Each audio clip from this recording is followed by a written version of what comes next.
Welcome to my video series, Mastering Serverless Application Observability. I'm Julian Wood, a Senior Developer Advocate for Serverless at AWS. If you haven't seen the introduction video, I suggest you start from there to understand what the series is about. I also go through the demo application I'm using to show how to add and use observability with your serverless applications. In this video, I'm going to be looking at how to tie all this telemetry data together for more effective observability. At reInvent 2019, we announced Cloudwatch Service Lens. Service Lens ties together Cloudwatch metrics and logs, as well as traces from X-Ray, more closely to give you a complete view of your application and their dependencies. This enables you to more quickly pinpoint performance bottlenecks, find out what's wrong, and have a better idea of how users may be impacted. So let's take a look at what Service Lens looks like. Heading into the Cloudwatch console, and this time into the Service Lens and the Service Map component. So this is bringing together Service Map, all the traces, all the logs and the metrics in one place, and it's all visible within the Cloudwatch console. So this is generated as we saw similar in the X-Ray console with the Service Map. This is all of my applications within this whole account. I can filter by an X-Ray group, which helps to show the boundaries of an application if we're working with something. And here again, I can see information all about my application. I have a state machine over here, for example, which I'll show shortly, and it shows some latency and requests and if there were any faults. Looking down here already, I can see my API gateway stage has some errors, which is indicated over here that are having some 500 faults. And I can see some details by just hovering over it, latency requests and any faults. So here, clicking on the API gateway stage, I can immediately see some of the metrics that are relevant to this API gateway stage right here within the Service Lens Service Map. I can click on the dashboard over here, and here I can go off to the Cloudwatch, the equivalent of the Cloudwatch metrics section, and see a whole bunch of latency figures, request figures, throttles, anything that's to do with this particular node, which is API gateway within my application. So this is in one place, bringing up all of the metrics. What I can also do is I can then click on View Traces directly from here. I can also click on View Logs, which takes me to Cloudwatch Logs Insights, and I can do some queries over there. But for now, I'm going to click on the View Traces icon. And the View Traces is then going to gather a number of traces. I've set this for the past 15 minutes. And I can also jump to X-Ray Analytics from here. Again, nice to have the integration with all the different tools in one place. Heading down within this view, I can see the response time distribution of the traces. I can filter and I can zoom in to various different parts here if I so wish. I can see the P95, P99 latency is 1.58 seconds, but however, around half is not really doing much. So it seems to me there is already an issue. And I can see a list of the traces. Helpfully, I can use the filter type to use a whole lot of different ways to be able to filter these traces. I could look at different user agents, I could look at different response codes, or I could just look at the simple traces. So over here, I can see that I have some faults, and so I'm just going to simply add this trace status to the filter before, and this is just going to then filter out that I'm only going to be seeing any of the faults that are here before, and the response time distribution is updated for that. So here we go. I can see the same issues I was showing before with the X-Ray console. I've got some 502 response code errors that are happening within my application. And looking over here, I can see the helpful waterfall segment timeline. And this is showing that the API gateway is showing the fault, but it's actually going through a Lambda function, through the Lambda service, and then through a Lambda function itself, and is meant to be writing to DynamoDB. And I can see there is an issue, whatever is happening with DynamoDB, and that is timing out immediately for 0 milliseconds. Just by selecting DynamoDB, I can already look at the segment details, and this is telling me it does in fact have an error, which we can see.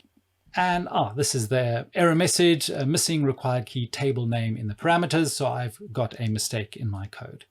And also, this is actually giving a stack trace. It's not quite showing on the screen here as I'm zoomed in, but if I do copy to the clipboard or look over here, you won't be able to see, but it does actually give the line in the code that the stack trace is being generated from. So that really helps to narrow down where the issue may be.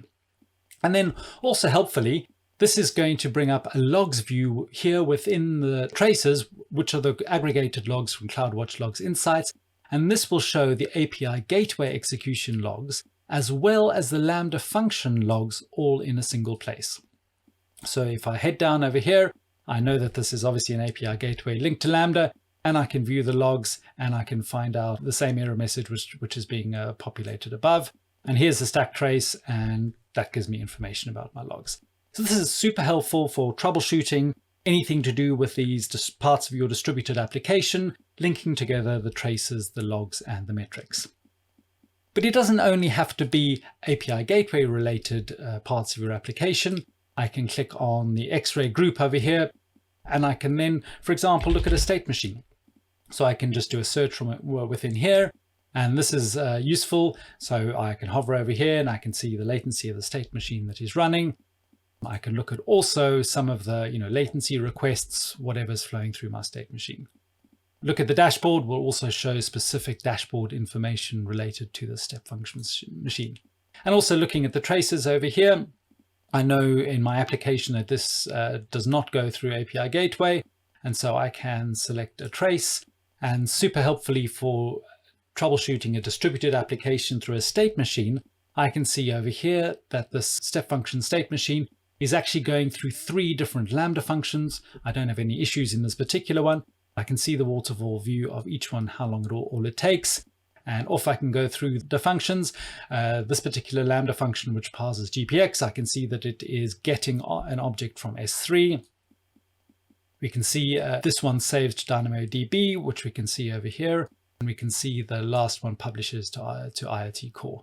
So this is super useful within a state machine, another distributed workflow mechanism.